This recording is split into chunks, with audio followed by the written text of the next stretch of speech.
大消息来看，国民党的总统初选，后礼拜日开始连7天要做电话民调。无要参加初选的王金平，日前是质疑着民调的取样甲初选的公平性，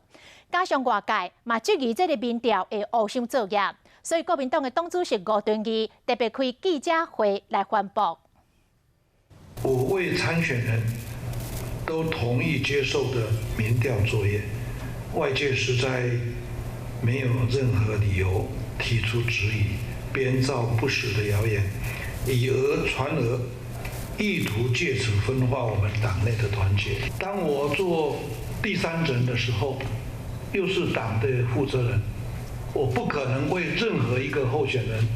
做不公不义的事情，留下历史的永远丑陋的记录。